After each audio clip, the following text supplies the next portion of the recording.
¿Ven ven la presentación?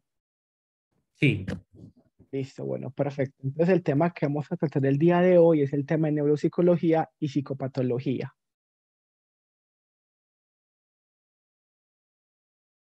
Bueno, previo como a ahondar específicamente en la relación entre la neuropsicología con la psicopatología, quiero dejar algo muy en claro y es que ante todo es importante ser un buen clínico. Sucede mucho que en la neuropsicología nos enfocamos netamente en cómo es la semiología de los procesos cognitivos alterados, cómo es la semiología de las demencias y otros trastornos. Sin embargo, resulta y acontece que la psicosemiología de la enfermedad mental se manifiesta concomitante con patologías también de carácter neuropsiquiátricas, como pasa con las demencias. Asimismo, también las psicopatologías van a presentar características propias de enfermedades neurológicas. Por lo tanto, realizar un examen mental, es decir, conocer la semiología del caso clínico, es fundamental. En primer lugar, ¿por qué? Resulta que cuando hacemos un examen mental, teniendo en cuenta lo que es la actitud del paciente, la orientación, el estado de alerta o de conciencia, la conducta motora, la afectividad, el pensamiento, su lenguaje, su memoria, su función ejecutiva, entre otros, tenemos un apartado que nos resume las características clínicas que encontramos y que nos permite hacer un diagnóstico, diferenciar un diagnóstico de otro o descartar algún diagnóstico. Por ejemplo, pasa mucho que en consulta nos llegan pacientes que nos van a referir estados donde encontramos síntomas de ansiedad, irritabilidad y características depresivas. Muchos clínicos, y más que todos psicólogos, tienden a poner esto como paciente que evidencia depresión, irritabilidad y ansiedad. Y no, resulta que eso tiene un nombre. Eso se llama disforia. Y es muy común que los pacientes con trastorno límite, cuando están en crisis, estén así, muy disfóricos, o incluso los adolescentes con depresión, las depresiones de ellos son muy disfóricas, manifiestan la hipotimia, la ansiedad y la irritabilidad al mismo tiempo. Eso es la disforia. También pasa que encontramos descripciones que a veces no sabemos eso a qué corresponde o cómo se llama. Ejemplo, el paciente o el familiar nos dicen, es que mira, él se voló de la clínica y se vino desde Envigado hasta la casa en Bello. Uno, ¿cómo pone eso? Resulta que eso tiene un nombre, se llama dromomanía. Es muy común del episodio maníaco, que es que el paciente camina y camina, camina sin cansarse. O también lo otro, cuando ponemos de que el paciente tiene un discurso incoherente. Bueno, pero ¿de qué tipo? ¿Cómo así que incoherente? ¿Es porque el paciente está pronunciando mal las palabras? ¿O es porque el paciente cuando está hablando se van introduciendo como otros elementos que no tienen nada que ver con el discurso? Por ejemplo, en la esquizofrenia, cuando hablamos de un discurso desorganizado, hablamos de un trastorno de la forma del pensamiento, lo que se llama disgregación del pensamiento. Ejemplo, el paciente nos empieza a contar, vea doctor, es que yo creo que a mí me están vigilando y por eso el caballo me persigue en la noche anterior y cuando me estaban vigilando, entonces parece que no sé qué pasa. Eso que se ve como tan desorganizado es una disgregación del pensamiento, de la forma del pensamiento, muy común en la esquizofrenia. Listo, entonces por eso la psicosemiología, tener en cuenta todos los apartados, nos brindan esas herramientas para nombrar un síntoma. A medida que ustedes más conocimientos tengan de la psicosemiología, más fácil va a ser para ustedes diferenciar ciertos cuadros patológicos. Por ejemplo, en la depresión y en la ansiedad podemos encontrar alteraciones también en el curso del pensamiento. Una de ellas es la rumiación. El paciente dice, no, doctor, tengo una pensadera, sigo pensando, no puedo dejar de pensar. Eso se llama rumiación, otro trastorno del curso del pensamiento. Curso es velocidad, para que lo tengan en cuenta. Algo también muy importante que nos permite diferenciar también los cuadros clínicos es cómo hacemos ese análisis funcional y contextual de las conductas que vemos en la consulta o que nos refieren los pacientes o los familiares. Voy a darles un ejemplo muy interesante que nos pasó en el neurológico, a Juan David y a mí. Tuvimos una paciente que la psiquiatra la remitió porque tenía sospechas de un TEA, un trastorno autista de alto funcionamiento, pero la chica también tenía unas características muy clúster B. ella es una adolescente. Como saben, ese diagnóstico no se puede hacer sino hasta que cumpla los 18 años o que esté tan marcado y haya sido tan crónico que ya podemos hacer pues el cambio, por eso ya que decisión del psiquiatra. Resulta que ella tenía conductas muy TEA, ella tenía conductas de balanceo, aleteo, tenía ciertas conductas de organización y de filación de objetos, y eso llamaba mucho la atención.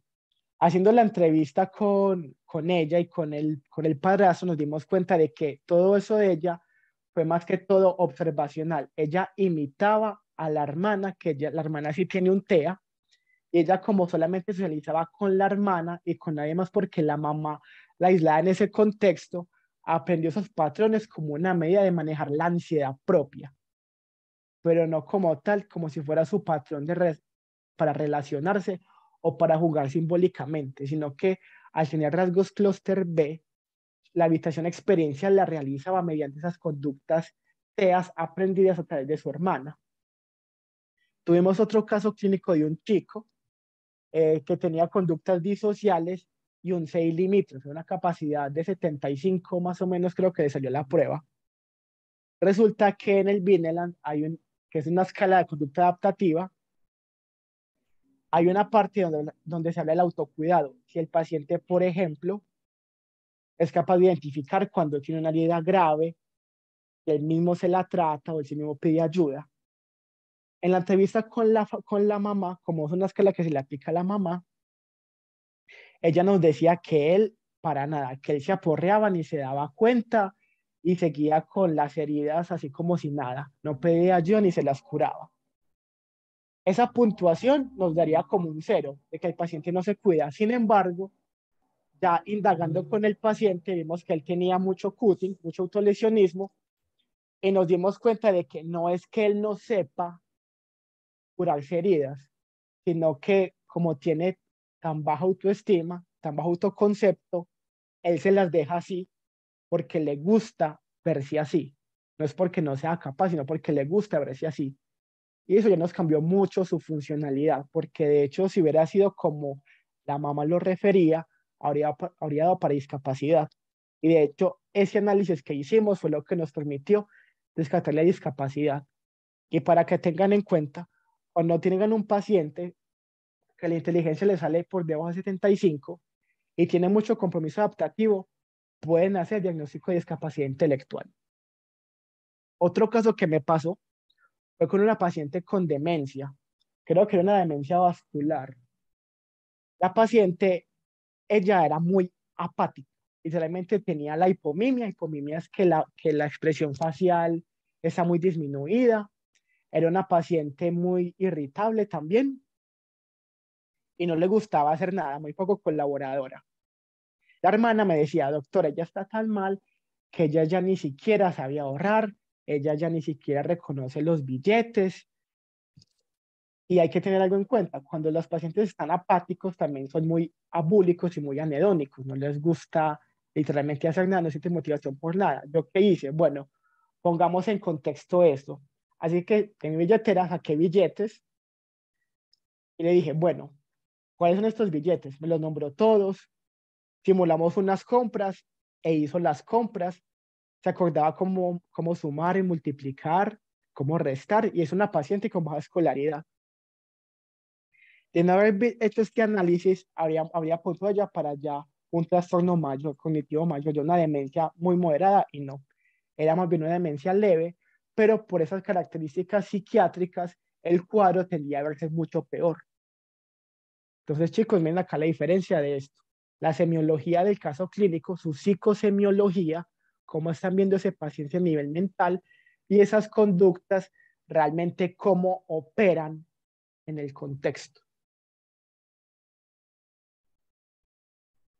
Bueno, otro aspecto importante que estoy seguro que han escuchado mucho por parte de sus docentes es la relación terapéutica. Si bien efectivamente la relación terapéutica es el eje de toda terapia efectiva, así sea una evaluación neuropsicológica o una rehabilitación, que nos llevemos bien con el paciente nos va a dar un buen pronóstico de que lo que hagamos con él va a funcionar.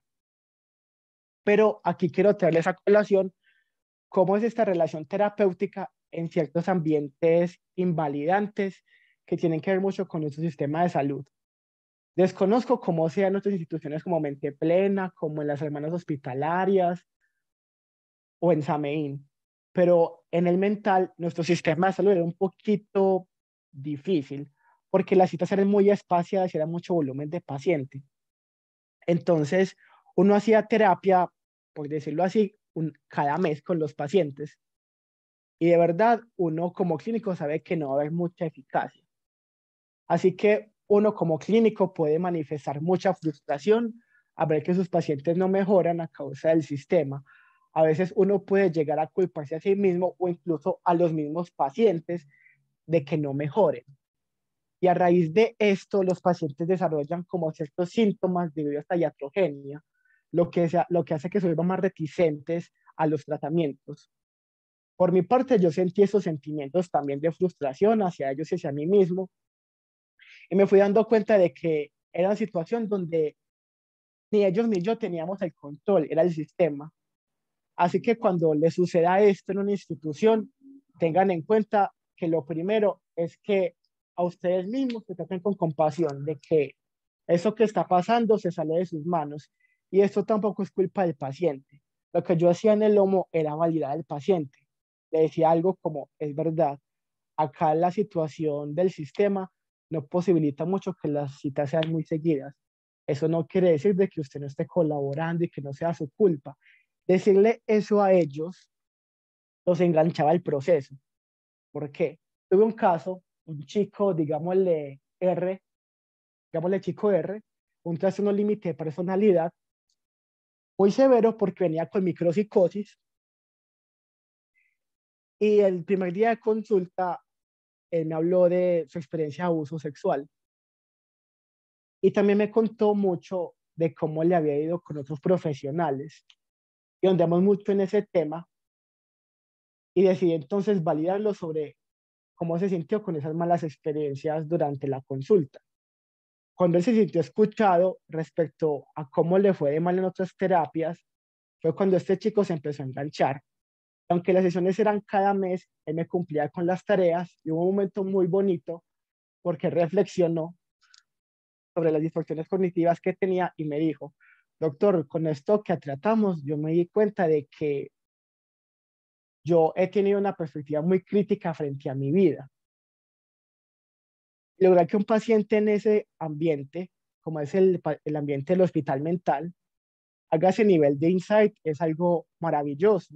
Y de hecho los síntomas de él, si bien fue algo lento, empezaron a disminuir y tenía más control del sueño, de sus conductas autolíticas, de hecho dejó de hacer executing también. Tuve otra paciente, digámosle M,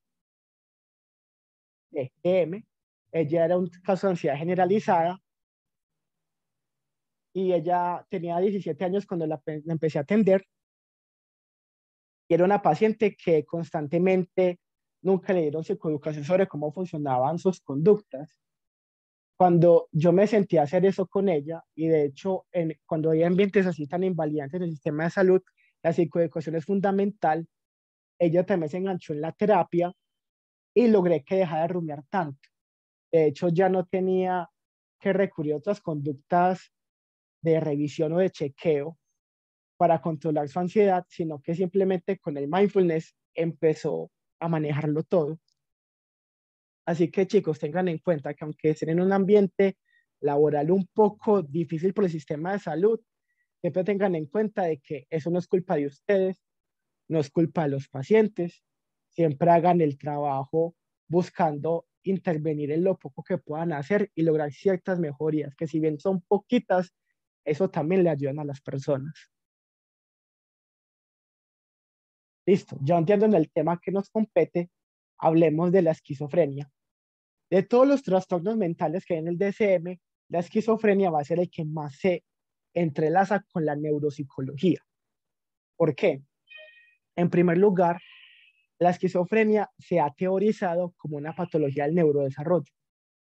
Yo sé que los que están más avanzados en la carrera van a decir, ¿cómo así? Y la esquizofrenia no aparece en el DSM como un trastorno del neurodesarrollo. Es que no es que sea per se un trastorno del neurodesarrollo, sino que las alteraciones cognitivas de los pacientes anteceden al pródromo de la esquizofrenia. Y de hecho, chicos, tiende a manifestarse antes de los síntomas positivos y los negativos. Los niños que van a desarrollar esquizofrenia van a tener muchas alteraciones en el desarrollo motor, mucho trastorno en el lenguaje receptivo, o sea, en la comprensión del lenguaje, y también muchas fallas en la velocidad de procesamiento. Y los pacientes, a medida que van creciendo, van a presentar muchas fallas cognitivas que se van a estancar cuando el paciente tiene el primer episodio psicótico. Conforme la enfermedad se vuelve crónica, chicos, lo que más invalida al paciente para adaptarse es este daño cognitivo. De hecho, los pacientes con esquizofrenia tienen mucha alteración en la cognición social. ¿Pero por qué? En primer lugar, se debe a dos cosas: a la velocidad de procesamiento y a la atención sostenida, es decir, la concentración. Pongamos esto en contexto. Uno a nivel social siempre se ve bombardeado por varios estímulos sociales que tienen una presentación no muy larga en el medio. Constantemente debemos interpretar indirectas, expresiones, y si tenemos una baja atención sostenida, es decir, nos enganchamos poquito a la información y aparte de eso, entendemos todo muy lento, es muy proclive a que malinterpretemos la información. Y teniendo en cuenta que el paciente con esquizofrenia también va a venir con ciertas creencias debido a su propia enfermedad,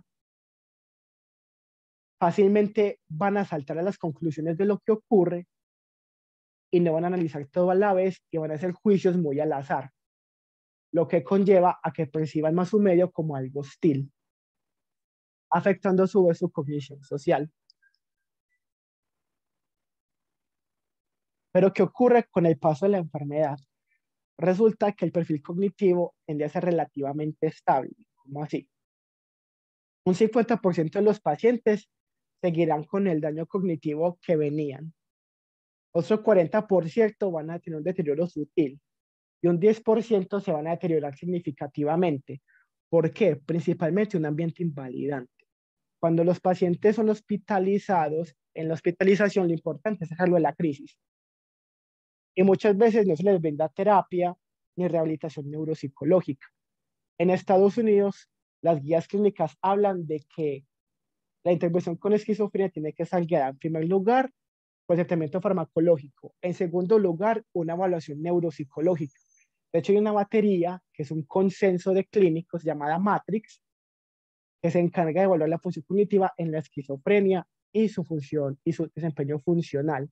A partir de esa evaluación con esa batería, se hacen programas de rehabilitación neuropsicológica en procesos como atención, memoria, función ejecutiva y cognición social, porque el rendimiento cognitivo correlaciona como predictor del desempeño funcional. Entre un paciente con esquizofrenia más deteriorado este nivel cognitivo, peor es su funcionamiento. No es tanto a los síntomas positivos ni negativos. De hecho, los síntomas negativos tienden a hacerse mucho más intensos cuando el paciente no se encuentra bajo ninguna estimulación, sino que está recluido en su casa, sin ningún tipo de terapia o apoyo psicosocial. Por lo tanto, el apoyo del neuropsicólogo en esta patología va a ser fundamental. Hasta el momento, ¿alguno tiene alguna duda sobre esto? ¿Alguna pregunta? Bueno, entonces, por No. ejemplo, Escuché a alguien que habló. sí, vamos a ver. Creo que fue un no. Es que no habían dudas. Bueno, ¿y tú, Juanda, qué me vas a preguntar? Entonces, listo. Por ejemplo, con esos pacientes con esquizofrenia que ya tienen el diagnóstico y, por ejemplo, les hacen toda la evaluación con la Matrix, con esa batería específica para ellos o para esta ¿Mm? población, por ejemplo, cuáles serían los objetivos primordiales en una rehabilitación neuropsicológica con ellos? Ah, bueno, muy bien. Lo primero es que uno tiene que operacionalizar las conductas que tiene el paciente. Por ejemplo, si me dicen que es un paciente que es agresivo, tenemos que, bueno, ¿en qué contexto es agresivo? Cuando no está sintomático. Hay que tener en cuenta que el paciente en la rehabilitación tiene que estar con síntomas en remisión. Lo segundo es ver, bueno, en esta batería, ¿qué es lo que está más alterado? El razonamiento, su cognición social, cuáles son sus fortalezas. Así esté en rangos limítrofes, si está mucho más alto en comparación con otros procesos, eso no sirve, son herramientas que nos ayudan a potenciar otros procesos. Lo otro, quienes viven con él, su familia, cómo lo trata, cómo le hablan. Cuando tú eres un paciente psicótico, que diferenciar la realidad es muy difícil, y tus familiares constantemente también te atacan y efectivamente te atacan, te tratan mal, te dicen que molestas mucho, que solamente hablas bobadas, ¿eso qué hace? Aparte de que vulnera al paciente, también eso da rabia y hace que el paciente en contextos donde no está sintomático manifieste agresividad o incluso hace que el paciente también se le induzca en crisis debido a eso. Después de ya tener fortalezas, debilidades, priorizar las conductas, ya tenemos que ver la herencia al tratamiento del paciente, al medicamento. Y también ver si el paciente puede hacer también la psicoterapia. Hay terapias psicológicas muy efectivas para la psicosis. Una de ellas es la terapia metacognitiva. La terapia de aceptación y compromiso es otra. Y la terapia metacognitiva interpersonal también ha mostrado validez clínica para tratar la psicosis. Siempre en la psicosis el tratamiento tiene que estar con psiquiatría porque ellos son los que sacan de la crisis, neuropsicología para la parte funcional y psicoterapia para qué? Para que el paciente pueda manejar esos eventos psicotiformes que a veces escapan de su control. Muchos pacientes psicóticos cuando salen de la crisis se deprimen. ¿Y por qué se deprimen? Primero porque es algo que no pueden controlar, porque es algo de que aunque saben que, aunque ya en su estado ya de remisión sabe que es irreal, el temor de que recurra es constante. Y la pena que sufrieron estando así y el rechazo que sufrieron también estando así es algo que todavía los persigue y les causa mucho malestar.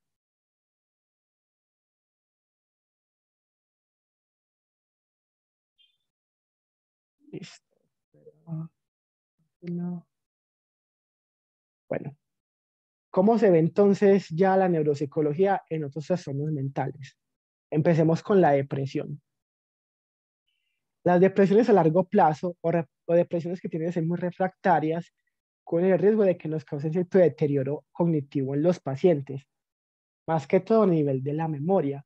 Son pacientes que constantemente, cuando ya salen de la depresión o están en la depresión, pueden manifestar fallas en la concentración, para recordar cosas, actividades cotidianas o incluso también a nivel ejecutivo para tomar decisiones. En la rehabilitación neuropsicológica en pacientes con depresión se enseña mucho algo que es el método LOSI. El método LOSI es lo que llamamos como el castillo de la memoria. Consiste en que le decimos al paciente, quiero que imaginemos un lugar que tú conozcas, que frecuentes mucho, que te guste mucho, y vamos a usarlo como nuestro propio palacio para guardar información importante. Resulta que el método LOSI se usa más que todo para que los pacientes con depresión guarden en su mente la retroalimentación positiva que reciben en terapia, es decir, lo positivo que se acuerdan en la terapia o lo positivo también que recuerden en su día a día. Como los pacientes con depresión hacen distorsiones de filtraje sobre generalización, pensamiento dicotómico, descartan mucho lo positivo y se les olvida. Por lo tanto, en la rehabilitación el método LOSI sirve para eso. En tu templo de memoria, en una habitación, vamos a guardar lo positivo. Y se hace un recorrido mental, primero con voz alta, después ya más encubierto, de cómo recorre el paciente ese templo de memoria y accede a esos elementos positivos que el paciente les añade una clave semántica. Ejemplo, un paciente que le guste mucho comer piña y haya recordado, por ejemplo, que hoy tuvo un buen día en el trabajo y lo felicitaron, y guarde ese recuerdo y lo ancla con la peña en su palacio de memoria, lo que facilita la vocación. Tengan en cuenta, chicos, incluso usen también esas técnicas de estudio, que la memoria se mejora cuando lo anclamos con algo semántico o con algo perceptivo o algo que tenga significado para nosotros. Y es emocional, mejor aún. También en la depresión, yo les hablaba hace poquito de la rumiación. La rumiación es la pensadera de los pacientes. Los pacientes depresivos empiezan un proceso descendente en su pensamiento. Llega un pensamiento automático y le empiezan a dar cuerda, le empiezan a dar vueltas. A medida que el paciente va pensando más, es cuando se inmiscuyen las ideas pasivas de muerte, aumentan las ideas de inutilidad, inamabilidad, ruina económica, y es cuando se siente peor. Resulta, chicos, que la rumiación se conceptualiza como un daño en el control inhibitorio. El paciente efectivamente no es capaz de dejar de pensar y continúa dándole vueltas a la situación por ese daño inhibitorio que no es capaz de inhibir esos pensamientos. Por lo tanto, en la rehabilitación en función ejecutiva, enseñarles técnicas de inhibición, pues en la inhibición les ayuda mucho y de hecho beneficia también la psicoterapia. Entonces, miren chicos, que la rehabilitación que hagamos nosotros con estos pacientes tiene un impacto también en los procesos psicoterapéuticos. Estamos siendo de ayuda también para ellos. Esto mismo ocurre en el TAG, en el trastorno de ansiedad generalizada.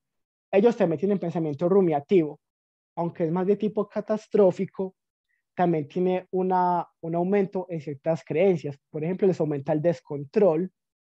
El paciente con ansiedad generalizada es un paciente que a la final dice que preocuparme me hace daño y se preocupa por preocuparse, es lo que llamamos metapreocupación, y termina en ese ciclo. Es un paciente que también se beneficiaría mucho de la rehabilitación en función ejecutiva y a su vez en las técnicas de atención. ¿Por qué? Es un paciente que constantemente se distrae por los pensamientos intrusivos que le llegan y no es capaz de enfocar su filtro atencional en tareas más relevantes, por ejemplo, en su trabajo, en su estudio, en sus relaciones interpersonales, y como no es capaz de enfocarse en eso, es un daño también atencional. De hecho, son pacientes muy desatentos, muy distráctiles o pacientes que también el foco tiende a ser muy débil y cualquier cosa que pase ya les capta la atención. La rehabilitación de ellos en este proceso les contribuye mucho y les mejora el sueño. Si bien el paciente con depresión y el paciente con TAC son pacientes que tienen mucho insomnio, el paciente ansioso es el que menos duerme, porque es constantemente una activación mental, pensando, pensando, pensando, y si usted no duerme, afecta la memoria. El sueño nos guarda la memoria. Y es un paciente que a raíz de eso también empieza con déficit de memoria. Y como tiene problemas de memoria, en terapia, ¿qué va a pasar? No se va a acordar de lo que aprende en consulta. Entonces uno ahí qué hace, uno le da técnicas compensatorias para que maneje esos olvidos y recuerde los contenidos no solamente de su día a día, sino también en terapia. ¿Qué pasa con el TAP, el trastorno afectivo bipolar? Bueno, el TAP a veces también se ha conceptualizado como una forma de psicosis, aunque netamente no lo es, pero sí guarda relación genética con la esquizofrenia y el trastorno esquizoafectivo. De hecho, hay investigaciones que han encontrado que ciertos genes entre esos tres trastornos son muy compartidos. Y es muy común que cuando encontremos un paciente con esquizofrenia, encontremos antecedentes familiares, que también esté el TAP o el trastorno esquizoafectivo. El TAP es un trastorno que también tiene mucho riesgo de desarrollar deterioro cognitivo, en especial un TAP de larga data, a largo plazo, digamos que cuando ya llegue a la vejez, puede desarrollarnos una demencia frontotemporal. De hecho, el GNA hizo un estudio de eso, de cómo pacientes con trastorno bipolar o tener características hipertímicas en el afecto es un factor de riesgo para ese tipo de demencia. Por lo tanto, serán pacientes con mucho daño frontal, mucho daño en la desinhibición, y aquí el trabajo del neuropsicólogo, ¿cuál sería? Principalmente es potenciar la metacognición. La metacognición es qué tan conscientes somos nosotros de nuestros propios procesos cognitivos, nuestra propia conducta, cómo opera eso. Hace parte de las funciones ejecutivas de hecho. Las técnicas para entrenar la metacognición facilitan mucho a este paciente para que se dé cuenta primero cuando está entrando en ciertas crisis maníacas, en crisis depresivas y acuda a la ayuda oportuna. para evitar de que entren episodios y el deterioro sea mucho más grande. Asimismo, las técnicas de autorregulación les facilita a ellos la eficacia interpersonal y el manejo emocional. Quien el paciente no tiene que estar en crisis para manifestar el malestar emocional, porque sucede que aunque el paciente la eutimia, aunque el paciente esté eutímico, será un paciente que en ese estado de normalidad emocional también es un paciente voluble e irritable. Y esos estados altos de emociones pueden llevarlos a que caigan en una crisis. Por lo tanto, el cemento de metacognición en esto les facilita identificar y calmarse, y a su vez beneficia también la psicoterapia que se esté llevando el paciente. El estrés postraumático es otro trastorno que también correlaciona mucho con el deterioro cognitivo, principalmente porque los pacientes con TEP son pacientes que van a rumiar mucho sobre lo que les está pasando. Son pacientes que tampoco van a dormir, son pacientes que todo eso les va a afectar la memoria y los constantes flashbacks de cómo recurre el evento que no terminó de procesarse, también les roban el sueño. De esto, siéndole sincero, no he atendido muchos pacientes con TEP como para decirles qué técnicas he implementado con ellos. Lo que sí pasa es que uno los va a ver mucho y es con una conducta que se llama monitorización de amenazas. El monitoreo de amenazas es estar pendiente de todo. Si bien también es muy común en el TAC, en ellos el monitoreo es buscando literal dónde está la amenaza, dónde está eso que nos va a causar daño, dónde está el peligro que recurre. Es un daño también muy atencional en ellos, atencional y ejecutivo, que una rehabilitación en esto también les posibilita una mejoría. Ahora, en el trastorno límite de personalidad que ocurre, es un paciente muy inestable, es un paciente con mucha disfunción ejecutiva, es un paciente que también tiene mucha rumiación, es un paciente que somatiza mucho y en consulta vamos a ver que es un paciente que es muy facticio en los síntomas cognitivos que nos refieren. En el neurológico, no sé si estuvieron algunos de ustedes presentes en un staff que hice hace como 2 semanas con el profesor Santiago Montaña. Es una paciente que tiene rasgos clúster B muy marcados, que ella a nivel conductual y la hermana refieren todo tipo de síntomas de memoria, que embolata las llaves, que no se acuerda de las fechas, olvida nombres, no rinde en el trabajo, confunde la plata, en fin. Pero en las pruebas, si bien le dieron el deterioro, le dio malito, no fue tan significativo. Lo que pasa es que estos pacientes en su emocionalidad, en su expresión emocional, tienden a somatizar muchos ciertos síntomas o incluso en su propio estrés puede, puede fallarles la memoria, fallarles la atención, tomar malas decisiones y pensar que es un deterioro cuando en realidad es simplemente una gran crisis emocional que los está permeando. Pero también en el trastorno límite hay un fenómeno que es importante que quiero que tengan en cuenta y es lo que es la micropsicosis o el trastorno psicótico breve. Los síntomas psicóticos no van a ser exclusivos de la esquizofrenia. Si bien son patognomónicos del trastorno, no quiere decir de que una persona con otro trastorno no pueda tener una psicosis. De hecho, en el TEP pueden tener psicosis reactivas. El TAP, el episodio maníaco, que es del TAP 1, generalmente viene con crisis psicóticas también, episodio maníaco con síntomas psicóticos. El trastorno límite, cuando están bajo mucho estrés, ellos refieren a eventos psicotiformes. Son pacientes que, por ejemplo, ven sombras. Ver sombras es muy característico de estos pacientes, igual en la esquizofrenia, pero en ellos van a decirte que ellos ven sombras que pasan, pueden escuchar voces también que les incitan al autolesionismo o a las ideas pasivas de muerte cuando están bajo mucho estrés o están en episodios depresivos. Son pacientes que también van a tener ciertas ideaciones paranoides cuando están en un conflicto interpersonal y tienen a ser delirantes. Solamente que, ¿qué pasa? Que no duran un mes o 6 meses, sino que eso es limitado en el tiempo. Puede ser un día o una semana o intermitente. Y teniendo en cuenta que cuando tú sufres de estos episodios de micropsicosis, también es un peligro de que también tendrás cierta disfunción a nivel cognitivo que no beneficiará mucho tu tratamiento en la terapia. De hecho, es muy curioso ver terapias de tercera generación, como la terapia eléctrico-conductual, que enfatiza mucho en lo que es la eficacia interpersonal y en la autorregulación. Y son técnicas que al final benefician mucho los procesos cognitivos. Hasta el momento, ¿alguno tiene alguna duda, alguna pregunta, alguna duda, pregunta que me quiera realizar, que retome un tema, que explique algo sobre la psicosis, algo sobre el examen mental? Juan, retomemos si te parece un poquito el tema del examen mental, porque por ejemplo, en tema de evaluación neuropsicológica, pues es algo que se ignora, ¿cierto?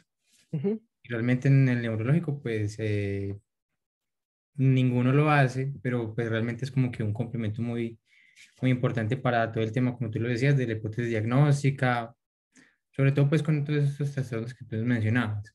Pero, por ejemplo, el examen mental, ¿con qué tipo de preguntas se realiza? ¿En qué en qué momento? O más bien Ujú. es durante toda la sesión que tú como que vas estando pendiente o prestas atención a esas características del examen mental. Bueno, listo. Bueno, el examen mental es algo que uno va a hacer durante toda la primera consulta cuando conoces al paciente por primera vez. Si bien es algo que uno hace cada vez que ve al paciente, en la primera consulta, como lo estás conociendo, se va desarrollando. E incluso en el contexto de la evaluación neuropsicológica, el examen mental va desarrollándose durante la misma evaluación. ¿Por qué? La evaluación neuropsicológica nos induce a ver ciertos síntomas también. Bueno, principalmente uno, ¿cómo hizo un examen mental? Simple, el examen mental tiene varios apartados. Véngame, yo acá les muestro un examen mental de un paciente. Juanjo, pero tengo una pregunta, o sea, tú siempre que empiezas con un paciente nuevo le haces examen mental La y verdad, lo sí, pones en el informe. sí lo pongo en el informe y en la historia clínica. Listo. Esperen, yo les busco un examen mental. Venga por acá.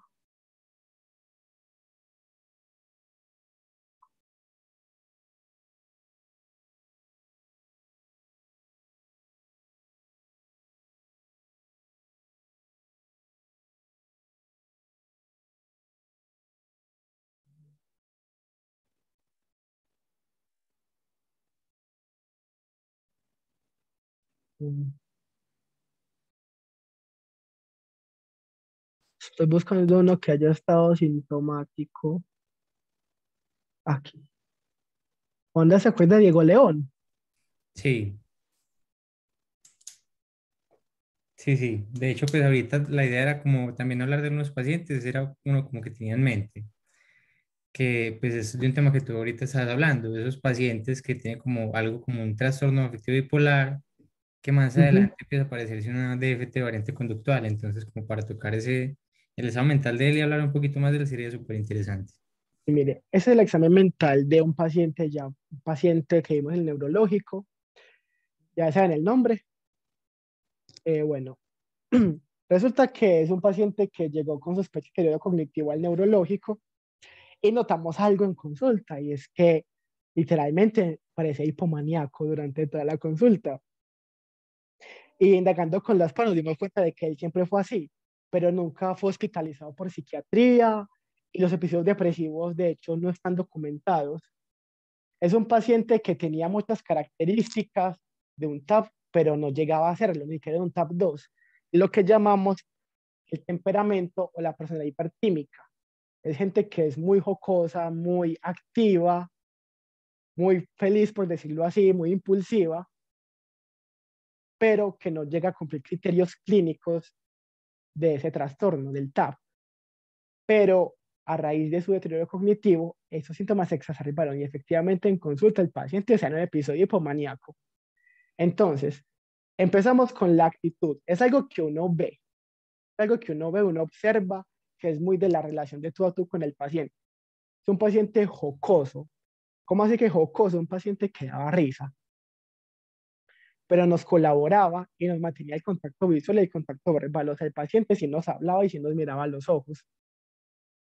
Es un paciente que estaba limpio, sí, el paciente no olía maluco, el paciente estaba vestido adecuadamente a su edad cronológica, pero estaba muy desaliñado. De hecho, se vino con una camisa gris toda X, un pantalón ahí como de pintura y unos zapatos que los tenía sucios, pero es porque se vino caminando de Laureles hasta el neurológico.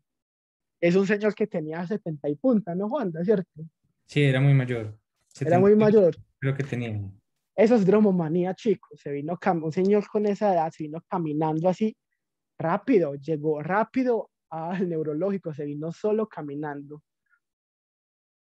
Es un paciente alerta. La alerta también es algo que uno ve en consulta. Es un paciente que nos presta atención, que no está somnoliento, sabe su nombre, sabe su edad. Es un paciente que está orientado en tiempo, sabía qué fecha era, más o menos qué a la hora, sabía quién era, pero en el espacio estaba un poquito confundido porque nos decía que le pasó cuando iba llegando al neurológico que se perdió en Carabobo o por la playa y que él ya conocía mucho el centro, que él siempre recorría el centro y que eso no le pasaba. Un paciente que estaba parcialmente orientado. La atención. La atención es algo que también vamos a ver en consulta, simplemente viendo o durante las pruebas o mientras le hablamos al paciente, porque a veces nos cambia un poquito el tema, se desviaba un poco, hay que repetirle las preguntas, la atención era muy fluctuante. La disprosexia es eso, paciente con atención más bien fluctuante. La euprosexia, eu normal, hipo disminuida, y la hiper, que es la alerta, hiperalerta. Él no estaba así, si estuviera así estaría más que todo maníaco. La conducta motora, si bien él en consulta con nosotros estaba eucinético, no había signos de agitación ni tampoco de inquietud, si había tenido episodios de dromomanía. Uno fue cuando llegó a la consulta, caminando desde su casa en Laureles hasta el neurológico, y otros que había tenido durante toda la semana. Bueno, el afecto. El afecto también es algo que nosotros vamos a ver con los pacientes que se va a ir expresando. Miren que el examen mental también es muy observacional. Entonces estaba hipertímico, un paciente muy jubiloso, muy feliz con el afecto que se contagia. Visco es un afecto que se contagia, nos daba risa, nosotros también en consulta y pasa mucho eso con pacientes maníacos e hipomaníacos. Pero vimos algo y es que estaba poco modulado. ¿Cómo así que poco modulado, chicos? Es decir, que para la ocasión esa expresión emocional no es proporcional al contexto ni a la demanda del estímulo. Y había algo en el fondo del afecto, chicos, es lo que hay debajo. Por ejemplo, estamos con un amigo, y nuestro amigo lo notamos triste, pero vemos que se logra reír, conserva un poco la expresión facial, colabora, hace las cosas, pero como que sabemos que le pasa algo y no quiere decirlo. Ese es el fondo del afecto. El fondo él era irritable. ¿Por qué? Porque cuando le hacíamos preguntas sobre sus síntomas, de cómo se sentía, ahí le cambió un poquito. De hecho, en las pruebas de función ejecutiva como en Wisconsin, se frustró un poco y se pone irritable. Ese es el fondo del afecto. Mayormente estaba hipertímico, pero fácilmente se irritaba. Era el fondo que tenía. El lenguaje altisonante, ¿cómo así? A veces hablaba duro, después hablaba pasito y así. Era fluente, pero locuaz. ¿Qué es locuacidad? La locuacidad es cuando el paciente nos está hablando rápido, pero lo podemos parar. La verborrea o logorrea es cuando habla tan rápido que no se le puede parar. Eso es muy propio ya de la manía. Tenía anomia también.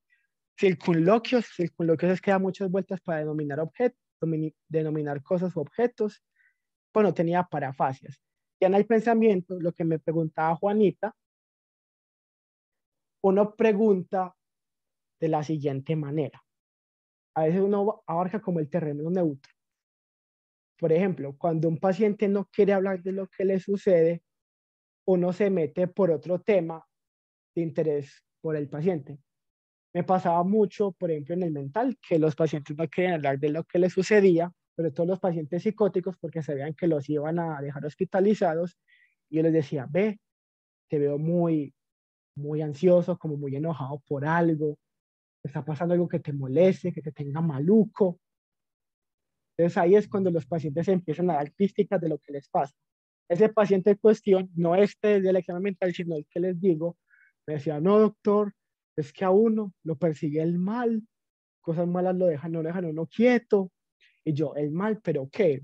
Bandas, de pronto, malas compañías, sino como que sí, malas compañías, doctor, pero es que son vainas más malas, no unos hombrecitos chiquitos. No sé si usted me cree, doctor, yo, cuéntame más. Mostrar mucho interés como en querer conocer qué le pasa al paciente sin juzgarlo y sin contradecirlo, hace que se abran más con este tema del pensamiento, sobre todo cuando entramos en los delirios. Él me contaba así, gente pequeña, doctor, son como duendes, duendes que me persiguen. Y ahí ya uno encuentra el delirio mágico del paciente. Entonces siempre empiecen como un terreno neutro, viendo cosas que el paciente no se pueda como sentir amenazado. Los pacientes psicóticos generalmente van a estar muy asustados, muy nerviosos. Métanse primero con ese miedo. Indaguen por ese miedo en vez de preguntarle, ¿usted oye voces? ¿Usted cree que es Jesucristo? No, no hagan esas preguntas así tan directas. Con ellos eso es contraproducente. Ya uno puede hablar de las voces, uno les dice, de pronto en algún momento se han espantado de alguna manera, como que escuchas que te dicen el nombre o algo así. Hay pacientes que te dicen sí de una, hay otros que se enojan, de verdad se enojan con eso. Y eso, la verdad, generalmente cuando se enojan es porque efectivamente sí escuchan algo. Con él, con este paciente, encontramos que había ciertas ideas de grandiosidad, de que él decía que no, yo soy profesor de estas universidades, yo tengo este montón de títulos, o sea, él tenía unos títulos en un montón de cosas y nos chicaneaba mucho de esos títulos en la consulta. Pero también él sabía que sí le fallaba la memoria. Y eso desató mucho en él muchos elementos de catastrofización, o sea, tenía una visión catastrófica de lo que le podía pasar y se sentía muy desamparado. Y esa indefensión a veces lo ponía también muy irritable, muy como en contra de que él tuviera síntomas de memoria. Sabía que los tenía, pero no quería como aceptarlo del todo. De hecho, fue uno de los motivos por los cuales él fue solo a consulta. Y no quería que nos comunicáramos ni con la esposa ni con la hija. Bueno, entonces aquí el curso, aquí el nivel de pensamiento es concreto, el curso es casi taquipsíquico. Taquipsíquico es que está rápido. Siempre el pensamiento va a ser obviamente correlacional con el lenguaje. Si un paciente habla rápido, es porque también está pensando rápido. Se conserva la forma. Recuerden que la forma es la hilación del discurso, no está disgregado. El contenido con la de grandiosidad que les comenté y estos elementos. Bueno, aquí un paréntesis. Con la conducta suicida, a veces pensamos que el paciente se puede sentir como muy amenazado al hablar del tema, pero cuando llegamos a tocar el tema del suicidio, es muy importante ser muy directos cuando indagamos, por ejemplo, cuando el paciente afirma de que ha pensado en matarse o en hacerse daño, uno indaga si tiene un plan. ¿Has pensado cómo hacerlo? ¿Has pensado qué herramientas? ¿Tienes acceso a ellas? ¿Qué te ha detenido a no hacerlo? ¿Lo has intentado? Cuéntame por qué crees que de pronto has fallado. Cuéntame qué te ata la vida. Ahí sí, en el caso del suicidio, sí es bueno hacer esas preguntas directas cuando ya el paciente se abre. Porque cuando hablan del suicidio, muchos de ellos se sienten como más tranquilos y sienten que pueden ser ayudados. Recuerden, chicos, que el suicidio es alguien que quiere dejar de sufrir y está buscando alternativas para dejar de sufrir. Ya en la percepción, encontramos que no tenía daño en las náuseas, no impresión actitud alucinatoria, tampoco la refería. Bueno, ¿qué es esa actitud alucinatoria? En consulta podemos ver, por ejemplo, que los pacientes que alucinan a nivel visual, cuando ven la sombra, desvían mucho la mirada, para los lados, para abajo, algunos se espantan. O los pacientes que escuchan voces se quedan a veces como quietos, o empiezan a hablar solos, o se dan golpes en la oreja, o desvían mucho el foco atencional y se quedan como si escucharan algo. Eso es actitud alucinatoria. Bueno, la memoria, miren que eso ya es más cognitivo, eso ya nos lo dan las pruebas, encontramos que hay un decremento muy grande en el almacenamiento de la información. El examen mental no incluye función ejecutiva, sin embargo, yo como clínico yo le incluyo también, porque igual soy neuropsicólogo y debo evaluar esto. Y también nos habla mucho de la conducta del paciente.